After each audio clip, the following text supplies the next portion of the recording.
हिंदुओं का सबसे बड़ा पर्व महाकुंभ। महाकुंभ मेला दुनिया का इकलौता ऐसा धार्मिक पर्व है जहां एक ही बार में एक साथ लाखों लोग इकट्ठा होते हैं।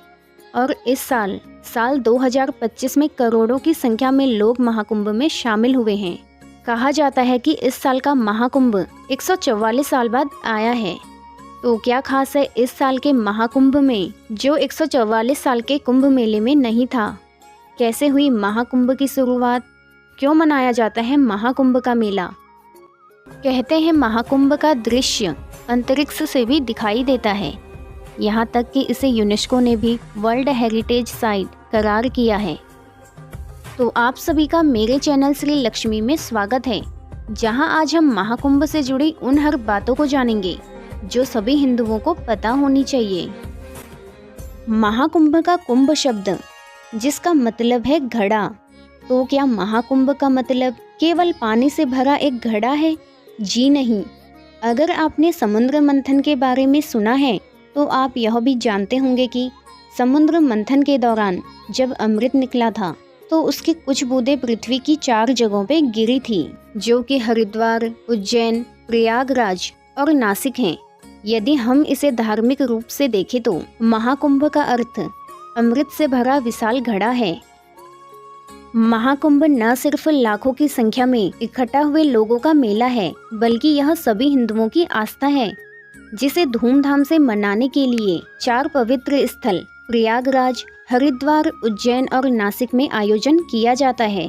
और इस बार महाकुंभ का सौभाग्य मिला है यूपी के प्रयागराज स्थल को, जहां करोड़ों की संख्या में लोग शामिल हुए हैं।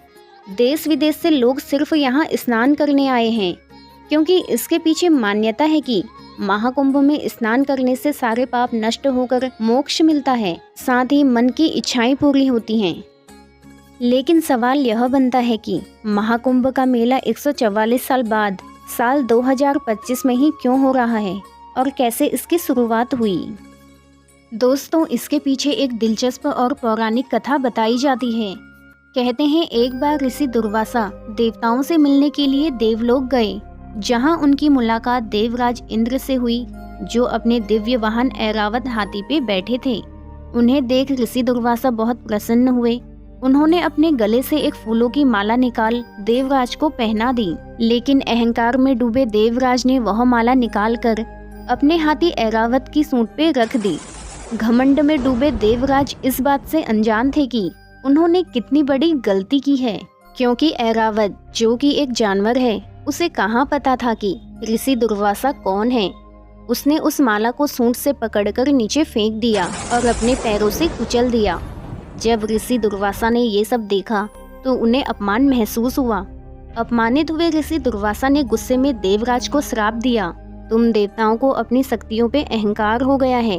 इसीलिए उन्होंने श्राप दिया कि देवराज की सारी संपत्ति, ऐश्वर्य, साम्राज्य छिन जाएगा।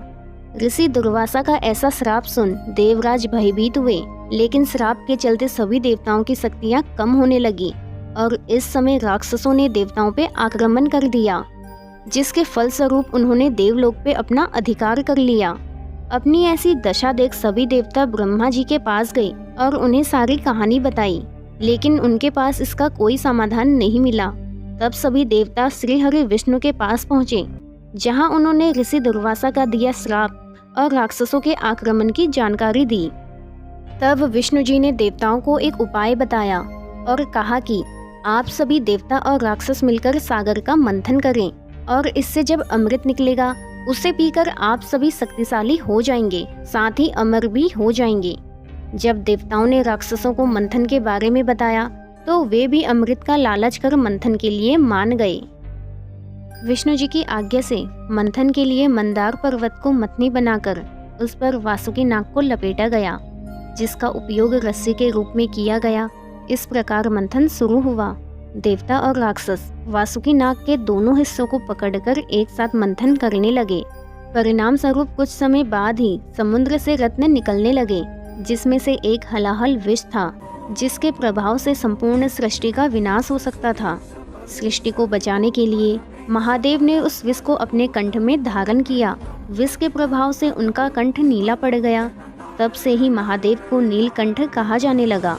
इसके बाद दोबारा मंथन शुरू किया गया, जिससे कामधेनु गाय, उच्च श्रव घोड़ा, देवी लक्ष्मी, ऐरावत हाथी तथा कुल 14 रत्न निकले और अंत में आयुर्वेद के जनक माने जाने वाले भगवान धन्वंतरी अमृत का कलश लिए प्रकट हुए।